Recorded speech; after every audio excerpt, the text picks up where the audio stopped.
All right, so I'm gonna throw the fork seals on this TTR. You know what? I should use my brain. Let's start with an intro. I'm using my cell phone, holding it backwards, so I don't know what I do or don't see.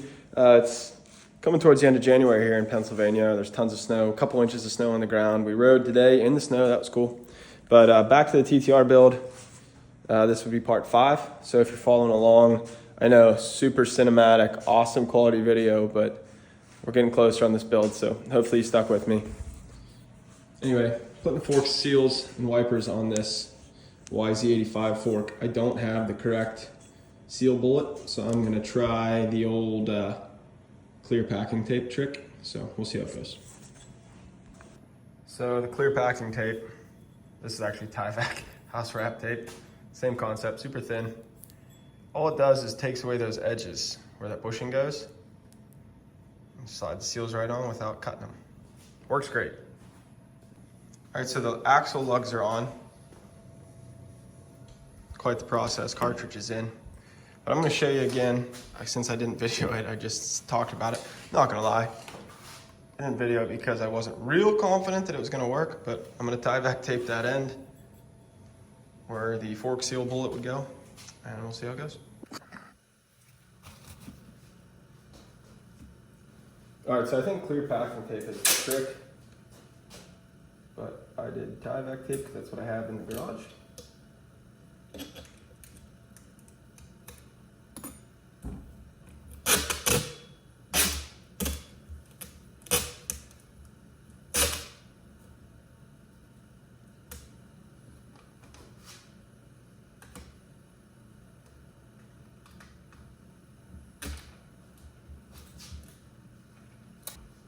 All right, so as you can see, I don't know why the camera looks this way. It must have got oil on the camera maybe. You can kind of tell. All good. Takes away those ridges. I don't know why the camera looks this way, so we're gonna make this quick. SKF seals, the only seal worth using. Spring and oil fork. I mean, the bullet would be nice, but I don't have it. It's that simple. Works quite easy.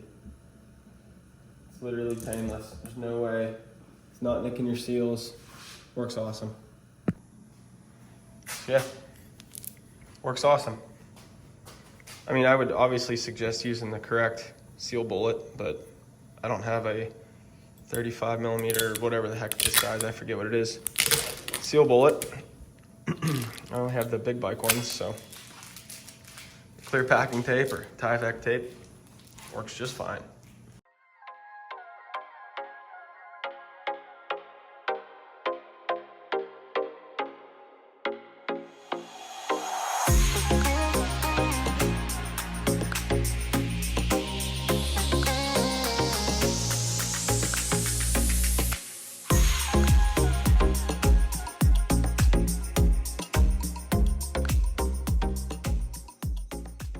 So as you saw, I used the old seal, cut a slice out of the old seal to press the new seals in. I put one fork on. I'm gonna do the second one now, but just thought I'd share, this is a mountain bike, or a bicycle work stand. You can turn it 360 degrees, so I just turned it vertical and locked the fork in it. Works pretty well for obvious reasons. You know, you have to bleed the fork before you can check the fluid, but we're gonna do all that. I think it's 90 millimeters from the top is the fluid level on the YZ80 fork. So yeah, but seals are in. I'm gonna try to get this fork done and get it up in the triple so I can throw the front wheel on it.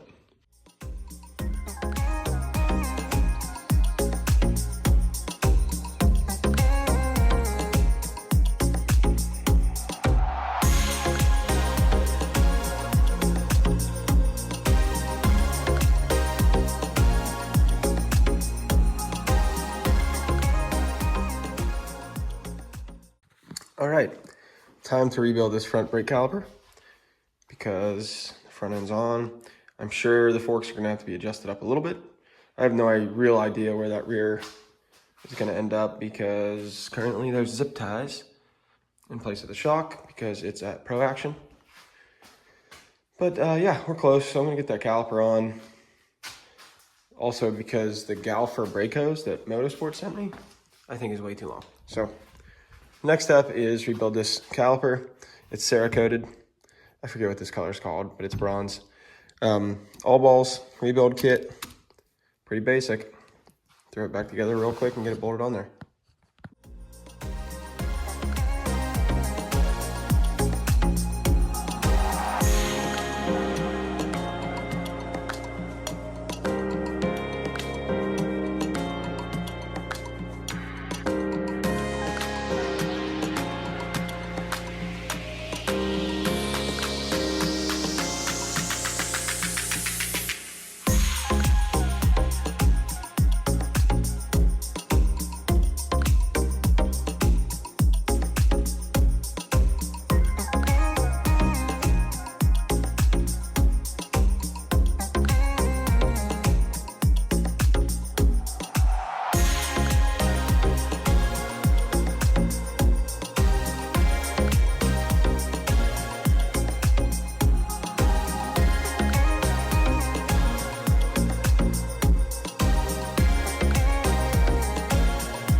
Well, the left side fork guard's on, the caliper's on.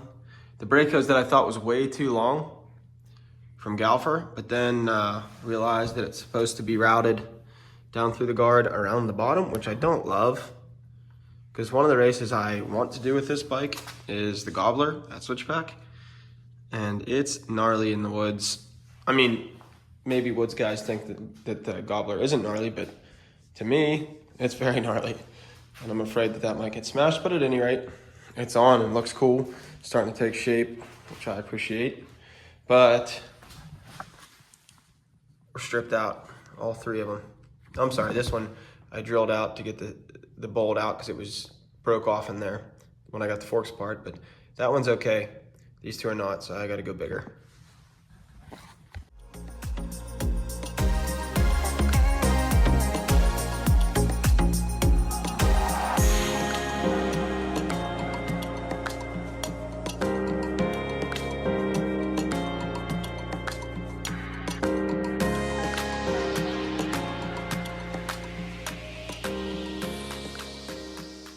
So I'm gonna bleed these front brakes, and since it's a new, freshly rebuilt caliper, rebuilt master, and a new hose, you're gonna get a vacuum bleeder. It's on Amazon for like 22 bucks. OMT, Orion Motor Tech. I bet it's real high quality. However, I'm not real scientific, so it should be okay. I'm a big fan of gravity bleeding wherever I can, so I'm gonna open that bleeder, add brake fluid, not pump it or anything, just let gravity work and see if it'll push any fluid down through.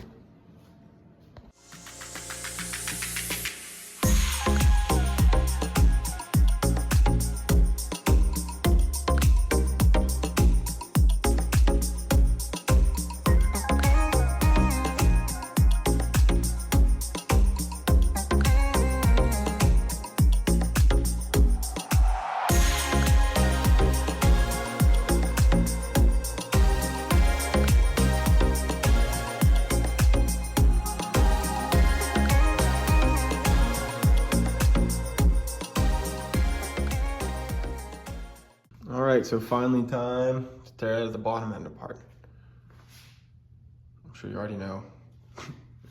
I'll edit this all into the same video, but that's how it sits. I have the rear now measured out. It's 12 7/8 eye to eye for the rear shock, and then I'm adding an inch eye to eye, so that's how it should sit. I still don't know until I get it on the ground, but we look close. I may have to push the forks up and the clamps a little bit, not much. We're close.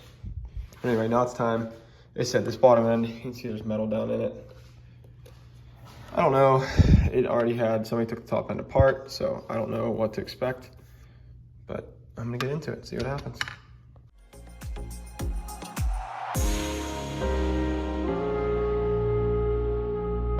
So these clutches came out.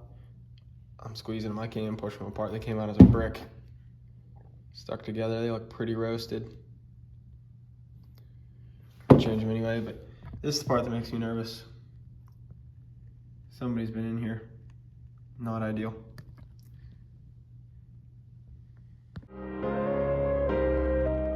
So I need some flywheel bolts for my three armed puller for that flywheel. But interesting that there are mud wasps built inside of the engine cases. But I could get this side off with the flywheel still on, so that's what I'm trying to do. I don't know that anybody was this deep in it yet. It doesn't seem that way. So hopefully that's the end of the disaster. In case you ever wonder where line-up dowels go from the cylinder, when you drop them, apparently they dropped them. Found this one laying in the bottom end. Surprisingly, not that much metal in there. I think all the metal that was in there was top end stuff. Of course, I'm gonna pull that transmission out, see what I got, but I'm pretty happy with what I've found so far.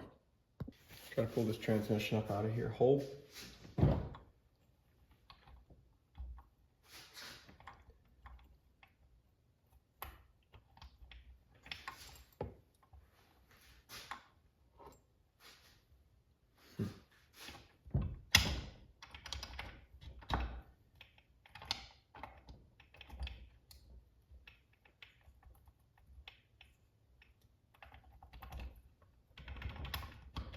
That shaft will pull up out. Oh. It's the output.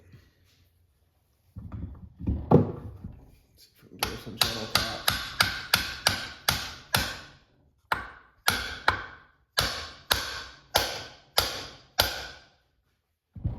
Short sound. I don't know what they did up here, if it put anything in bind.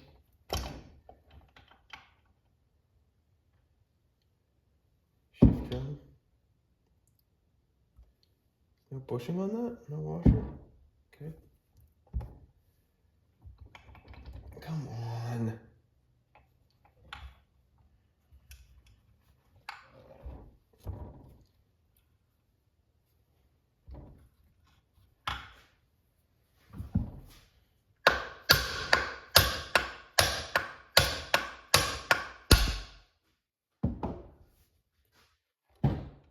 Seized in that output bearing. I think it's just a shaft.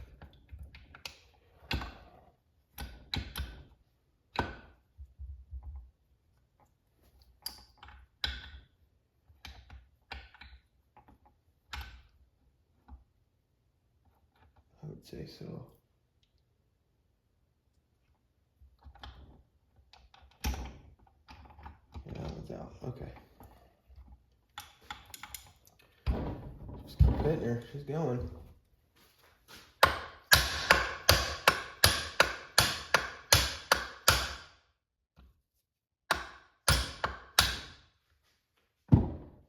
That's it. Oh boy. Falling apart. Yeah. Let's do this. Okay, that's what I was trying to avoid. This doesn't much matter.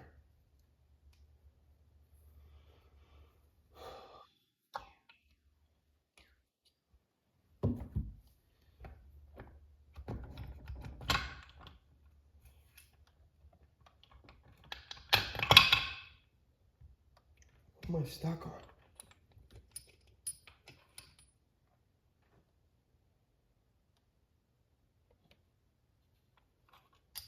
Again, okay, there we go. I was gonna say there should be spacers. There it is.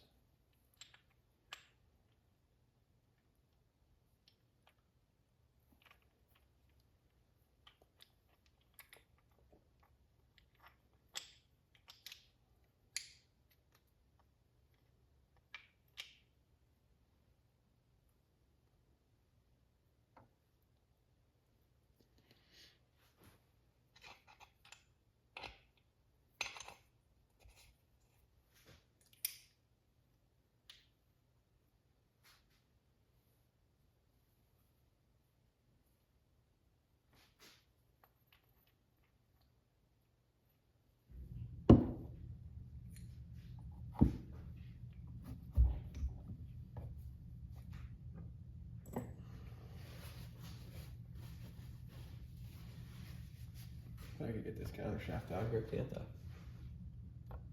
Yeah. That has to be timed. It does. Okay, that makes sense.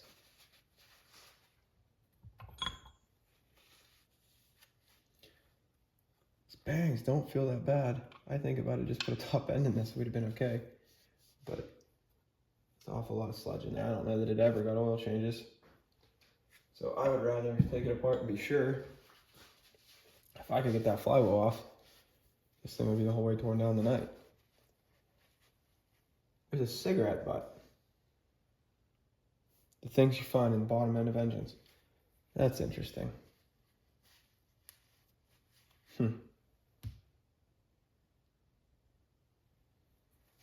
Well, I'll try to zip tie this transmission together so it stays the way I need it. So I was able to grab some longer bolts today for that flywheel puller. I should washer those, but I'm gonna see if it'll work without, if it doesn't suck the heads down through the puller.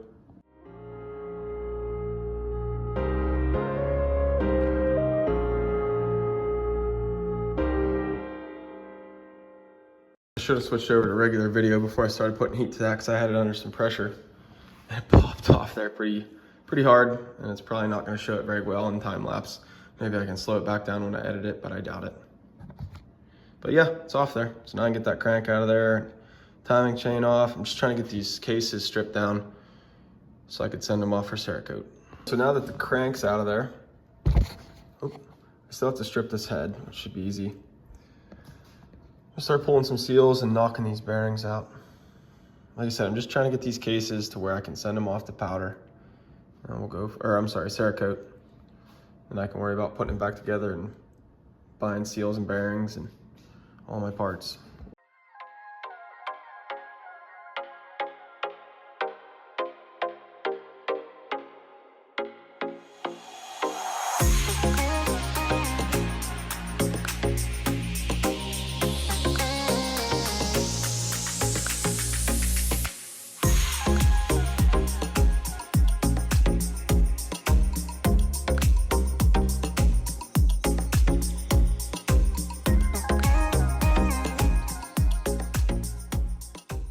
All right, so all the bearings are out that I can get out. I need a blind hole bearing puller, which I don't have for some reason. Seals are out. So yeah, one bearing left to do. I killed 3 lineup dowels, so I'll have to get those, but no big deal there. But yeah, cases are ready to go. Now I just need to disassemble this head. I'm gonna send this flywheel out to get lightened. I'm just trying to figure out who I'm gonna send it to. So if you have any suggestions, let me know.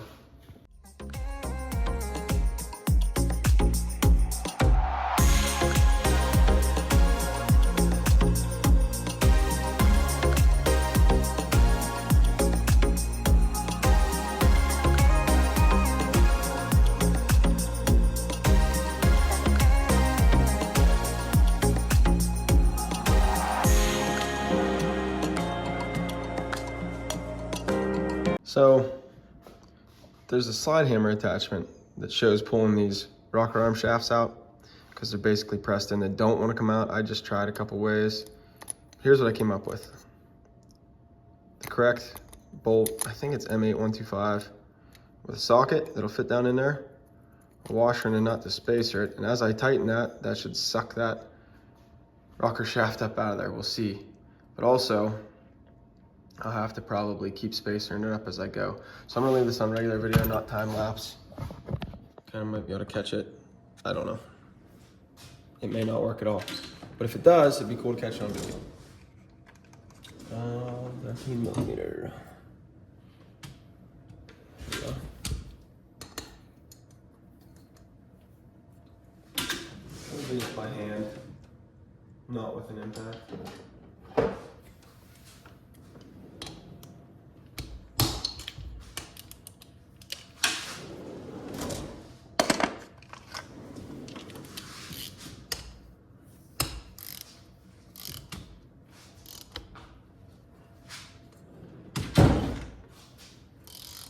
It's either pulling the threads or pulling the shaft because it's coming.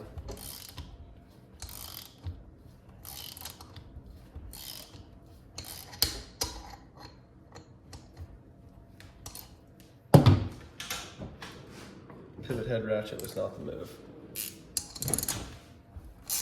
Now that I got it on the run, maybe this will work. I should loosen it up and see what it's doing because we got a lot of movement here. It's a 16mm socket, by the way, because it's hoping that the shaft will fit up through it. Let's just see what we got. Oh yeah, it has to be working. Oh yeah, it's pulling it. I don't know if you're gonna be able to tell. The exhaust side, the threads are up closer to the hole than the intake side because it's coming. So, screwing up the end of my bolt, so I must have bottomed out. So, we'll go again. I'll just space her up a little higher. This is sort of a pain. I brag about loving Yamahas, but this isn't ideal. This is a Polaris trick. Not saying that Polaris does this, but this is something crappy service-wise, which puts me in mind of a Polaris.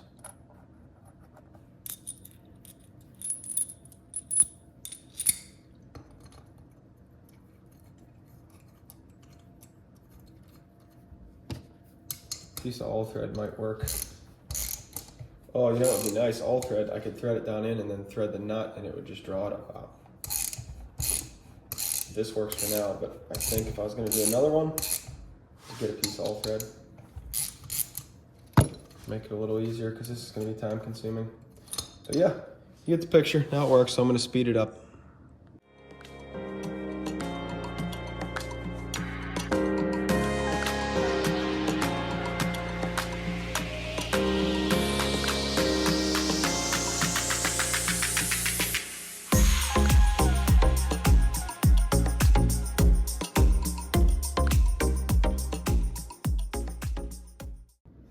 All right, so combination of spacers, nuts, washers, even locks, because that's what I had.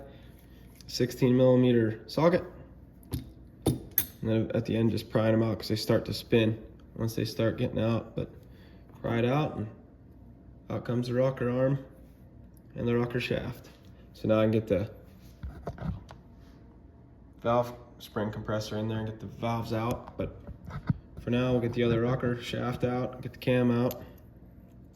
Now, I don't know. I like to keep these. Intake and exhaust are probably the same, but I like to keep them separated, like together, the hole they came out of. It's all gonna get set again, and you know, valve lash and stuff all have to be redone, but just the concept that it came out of that hole, I want it to go back in that hole. I don't know if there's any value to that, but that's where my head's at. Dang, I think I screwed threads up on my bolt.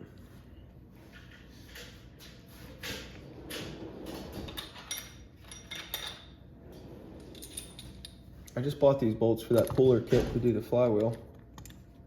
Oh, maybe I didn't. Maybe it's the threads on the shaft. All right, so we're gonna do the same thing to this one.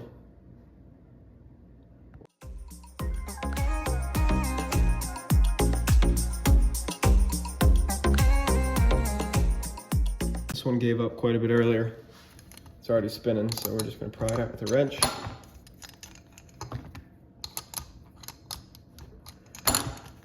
It's off the spacer. This is quite the rig. I don't know if the Yamaha's slide hammer would be easier, probably. This works. There it is, rocker shaft.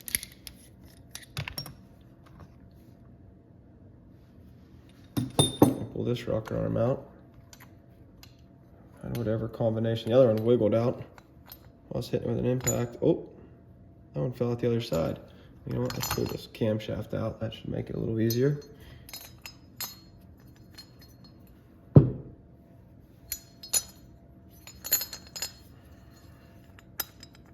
How does this happen?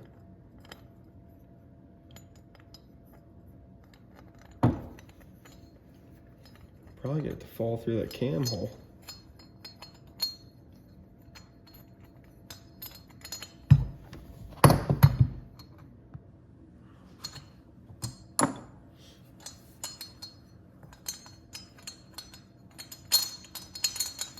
Unbelievable.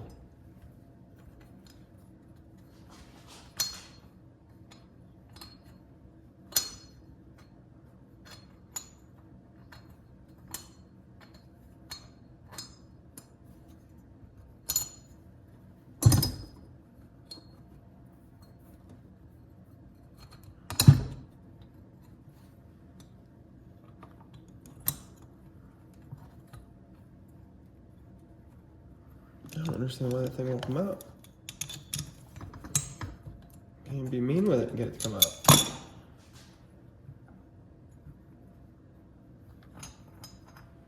Came out the cam hole. That'll work. Not ideal, but it'll work. Sure, I'll have to fight it back in there though.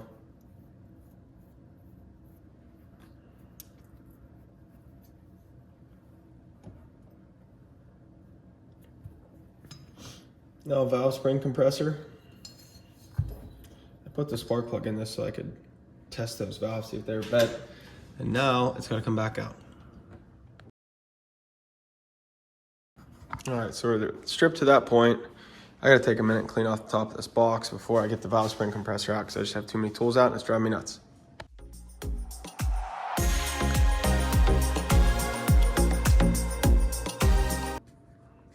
Well, I just did a bunch of talking and it was useless because I didn't hit record.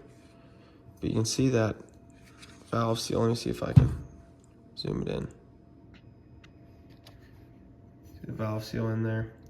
I don't know the condition of this engine other than a part when I got it. So it's probably, I mean, this deep, obviously we're gonna do valve seals. The valve guide, which you can see on this end, we're gonna leave alone. It doesn't look like there's anything wrong with it. The valve looks okay. So I'll pop that seal out of there. That lower spring seat might come out. I don't know. We'll see. But just have to do the exhaust side. And now this head's stripped to go along with everything else stripped, and we'll send this all off to powder because I'm gonna get this Cerakote. The head will be black as well.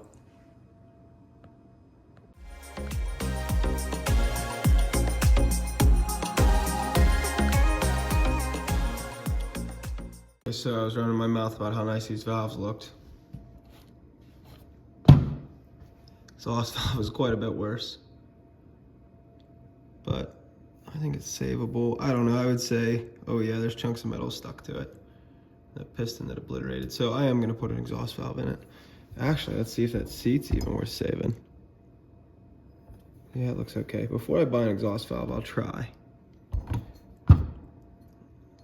to get this to, this might clean up. This might clean up. Honestly, if I can get that chunk of piston that's beat into it out of it. Oh, it just popped right off. Yeah, you know what? I'm gonna lap these. I bet this will clean up. Cool. Grab the valve seal out of this side real quick. Oh, slipped off. So there's your valve seal. I put them in with like an 8mm socket on top, just tap them down in. I'm gonna real quickly see if the bottom spring seat will slide up out of there. It will. Grab them out of both sides just so I don't lose them. I take this head. And then how I store these so I don't forget what's what is I put it all back together just like it would be in the head, obviously minus the seal.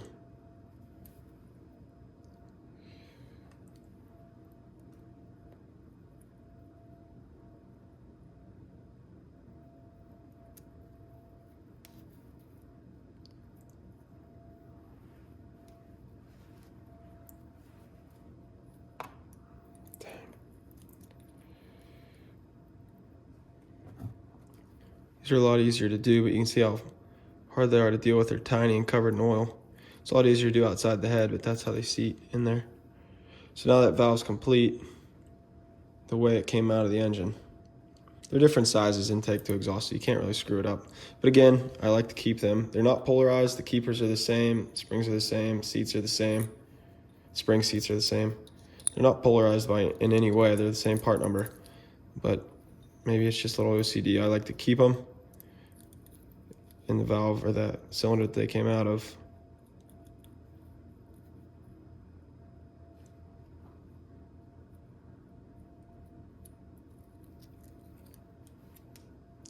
There you have it. If you lay them down like that, it keeps pressure on those keepers, so they'll stay. So that head's stripped completely and ready for Cerakote. All right, that's it. That was the last step. Let me put this away. Let's get it out of the way so you can see what's going on. Turn this light. That was the last step of teardown, I think, for this video. Again, this is the condition, how things are. I'm currently distracted with another project, building a bike for my kid. Gotta build out a couple wheels. But yeah, this is how things sit. Engine's apart. Gotta send the flywheel out to get cut and lightened. Get bearings and seals. Transmission looks all good. Kicker shaft looks all good. Shift shaft looks good. The big bore kit comes with a camshaft and a cylinder, so I'm obviously not sending out this cylinder. But just as a reminder of the bike that I bought, if you didn't watch the first video, guy told me he just lost interest, it blew up. Well, that's not true. He took it apart. See if I can find where, there it is. There's a ton of metal literally melted into the top of that cylinder from the piston. I didn't even have piston, didn't even have piston on it. Luckily, the crank is good. So do bearings and we should be good to go.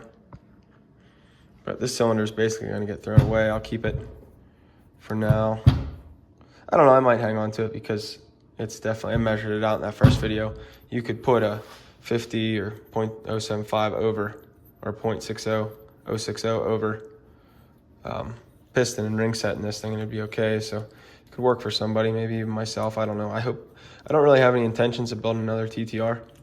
Last winter I did a mild build on the KLX. And I've tried to sell it, or contemplated selling it, almost traded it. Actually, almost supposed to go look at a bike tomorrow, YZ250F, trade for the 110, but I just can't bring myself to trade it, I don't think. But point being, I don't think I'm getting rid of this TTR. I poured a lot of effort into it, and I'm loving the way it's coming out, but still a couple grand away from riding it, but we're getting there. I didn't put any music over this part because I want to sort of explain myself. That's just 3/16 flat stock. Measuring out inch eye to eye for some shock extensions. So that should be enough. Eye to eye adds an inch. Cut that out, welded to the bottom, and gusset it. We should be good to go.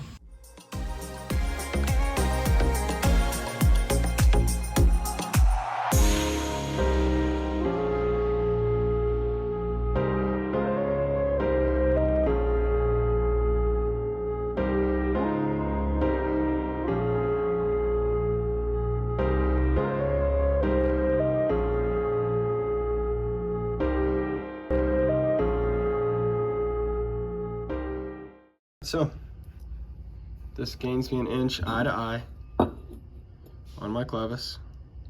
Obviously I have to make another one for the other side, but a little bit of time and effort. I mean, it's not perfect. By the time I get it welded in there and powder coated, it'll be fine. Free in the scrap pile, piece of metal.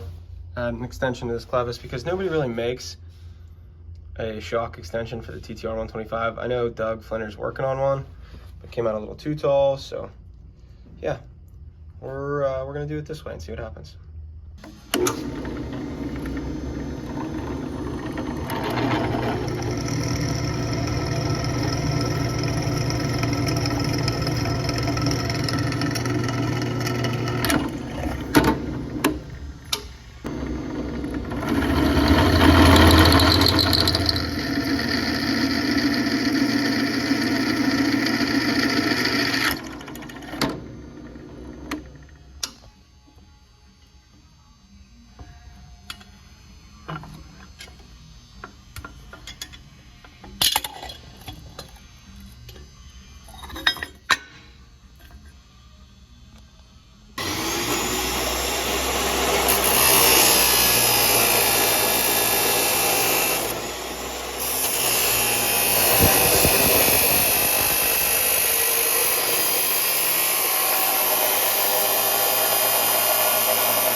Again, with these shock extensions, this is only temporary, more or less. This just needs to hold its place, or hold a place, so I can set the front suspension where it's at. I got a guy that is making shock extensions for the TTR, so once those are complete, I'll have that. But in the meantime, just extended my clevis an inch so that I knew where we were at in the rear.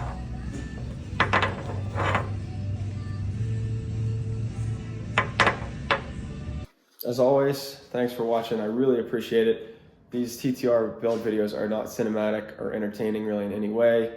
There's a group on Facebook. I comment a little bit, not real active, but I'm hoping these get some traction because I think this bike build's really cool.